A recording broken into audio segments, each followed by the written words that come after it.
ಮನೆಗೆ ದಾರಿದ್ರ್ಯ ಬರಲು ನಾವು ತಿಳಿದು ತಿಳಿಯದೆ ಮಾಡುವ ಈ 30 ತಪ್ಪುಗಳೇ ಕಾರಣ.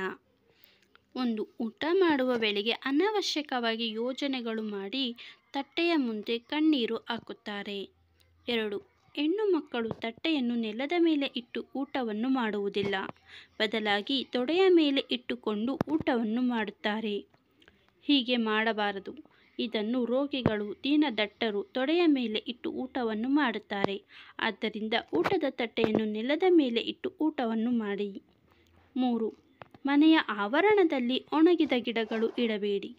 ಇದರಿಂದ ಮನಸ್ಸಿನಲ್ಲಿ ಖಿನ್ನತೆ ಉಂಟಾಗುವ ಸಂಭವವಿರುತ್ತದೆ. 4. ಸಾಧ್ಯವಾದಷ್ಟು ದೇವರಿಗೆ ಮನೆಯ ಹೂವುಗಳನ್ನೇ ಅರ್ಪಿಸಲು ಪ್ರಯತ್ನ ಮಾಡಿ. ಹೊರಗಡೆಯಿಂದ ತಂದ ಹೂವಿಗೆ ಮನೆಯ ನೀರನ್ನು ಸಿಂಪಡಿಸಬೇಕು. ಶುದ್ಧ ಮಾಡಿ ನಂತರ ಉಪಯೋಗಿಸಬೇಕು. 5. ನಿಂತ ಗಡಿಯಾರವು ಅಶುಭ ಲಕ್ಷಣ. ಇದನ್ನು ಕೂಡಲೇ ಸರಿಪಡಿಸುವುದು ಉತ್ತಮ. 6. ಮುಖ್ಯ ದ್ವಾರದ ಮುಂದೆ ಇರುವ ಮೆಟ್ಟಿಲುಗಳು ಬೆಸ ಸಂಖ್ಯೆಯಲ್ಲಿರಬೇಕು. ಇದು ರಸ್ತೆಗಿಂತ ಸ್ವಲ್ಪ ಎತ್ತರವಾಗಿರಬೇಕು. 7. ಮನೆಯಲ್ಲಿ ಹಿರಿಯರಿಗೆ ಮತ್ತು ತಂದೆ ತಾಯಿಯರಿಗೆ ಕಾಲು ಮುಟ್ಟಿ ನಮಸ್ಕಾರ ಮಾಡುವ ಪದ್ಧತಿಯನ್ನು ಮಕ್ಕಳಲ್ಲಿ ಬೆಳೆಸಿ.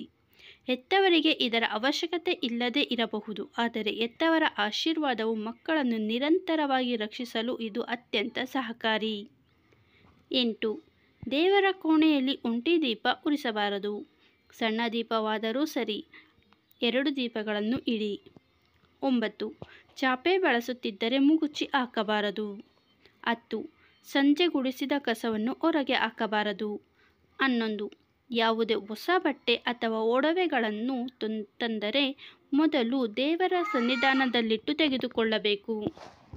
12. ಕುಲದೇವರಿಗೆ, ಇಷ್ಟ ದೇವರಿಗೆ ಮನೆಯ ಎಲ್ಲ ಶುಭ ಕಾರ್ಯಗಳಲ್ಲಿ ಕಾಣಿಕೆಯನ್ನು ತೆಗೆದು ಇಡುವುದನ್ನು ರೂಢಿ ಮಾಡಿ. 13. ಜೇಡರ ಬೆಲೆ ಮನೆಯಲ್ಲಿ ಕಟ್ಟಿದರೆ ತಕ್ಷಣ ನಿವಾರಿಸಿ. ಅದು ಅಶುಭ ತರುವ ಸಂಕೇತ. ಮನೆಯನ್ನು ಎಷ್ಟು ಶುಚಿಯಾಗಿ ಇಟ್ಟುಕೊಳ್ಳುತ್ತೇವೆ ಅಷ್ಟು ದೈವಿಕ ಕಳೆ ವೃದ್ಧಿಸುವುದು.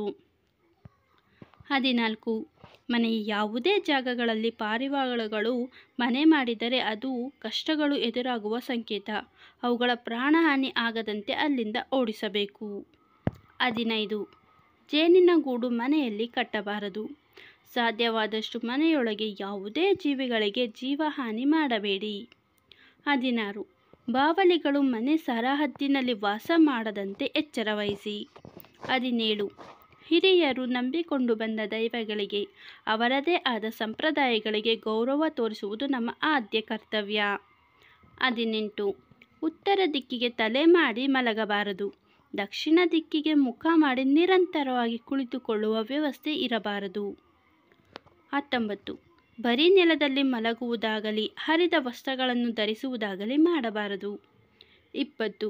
ಪ್ರತಿದಿನ ಬೆಳಗ್ಗೆ ಮತ್ತು ಸಂಜೆ ಸಂಧ್ಯಾಕಾಲದಲ್ಲಿ ದೇವರಿಗೆ ದೀಪ ಬೆಳಗಿಸುವ ಅಭ್ಯಾಸ ರೂಢಿ ಮಾಡಿ. ಇದರಿಂದ ಮನೆಯಲ್ಲಿ ಸಾತ್ವಿಕ ವಾತಾವರಣ ವೃದ್ಧಿಯಾಗುತ್ತದೆ. 21. ಆಗ್ನೇಯ ದಿಕ್ಕಿನಲ್ಲಿ, ಅಂದರೆ ದಕ್ಷಿಣ ಮತ್ತು ಪೂರ್ವ ಮಧ್ಯದ ದಿಕ್ಕಿನಲ್ಲಿ ಅಡುಗೆ ಮನೆ ಇರಬೇಕು. ಇದು ಇಲ್ಲವೆಂದಾದಲ್ಲಿ ನಿಮ್ಮ ಅಡುಗೆ ಮನೆಯ ಆಗ್ನೇಯ ದಿಕ್ಕಿನಲ್ಲಿ ಗ್ಯಾಸ್ ಸ್ಟವನ್ನಾದರೂ ಇಡಬೇಕು. 22. ಅಡುಗೆ ಮನೆಯಲ್ಲಿ ಔಷಧಿಗಳನ್ನು ಇಡಬೇಡಿ. Negative energy ವಕ್ಕರಿಸುವ ಅಪಾಯವಿರುತ್ತದೆ. 23. ಆಹಾರ ಸೇವಿಸಿದ ನಂತರ ಎಂಜಲು ಮುಸುರೆಗಳನ್ನು ತುಂಬ ಕಾಲ ಹಾಗೆಯೇ ತೊಳೆಯದೆ ಇಡಬೇಡಿ. 24. ನೀವು ಮಲಗುವ ಕೋಣೆಯಲ್ಲಿ ಕನ್ನಡಿ ಇಟ್ಟುಕೊಳ್ಳಬೇಡಿ. ಒಂದು ವೇಳೆ ಕನ್ನಡಿ ತೆಗೆದು ಹಾಕಲು ಸಾಧ್ಯವಿಲ್ಲವೆಂದಾದರೆ ನಿಮ್ಮ ಮುಖ ಕಾಣದಂತೆ ಕನ್ನಡಿಯನ್ನು ಬಟ್ಟೆಯಿಂದ ಮುಚ್ಚಿ. ರಾತ್ರಿ ಹೊತ್ತಲ್ಲಿ ಕನ್ನಡಿ ನೋಡುವುದು ಅಷ್ಟು ಒಳ್ಳೆಯದಲ್ಲ. 25.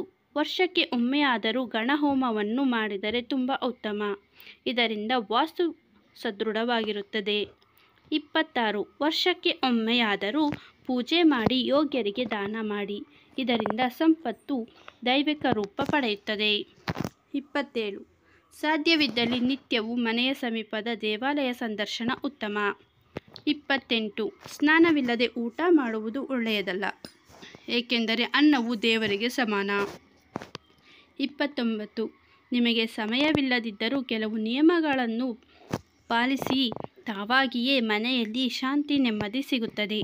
30. ಹಣದಿಂದ ನಾವು ಏನೆಲ್ಲ ಕೊಂಡುಕೊಳ್ಳಬಹುದು, ಆದರೆ ಮನಸ್ಸಿಗೆ ಶಾಂತಿ ನೆಮ್ಮದಿನೇ ಇಲ್ಲ ಎಂದು ಅದು ಸಿಗಬೇಕು ಅಂದರೆ ನಮ್ಮ ಪೂರ್ವಜರು ಹೇಳಿಕೊಟ್ಟ ಸಂಪ್ರದಾಯಗಳನ್ನು ಆಚರಿಸಿದಾಗ ಮಾತ್ರ ಸಾಧ್ಯ.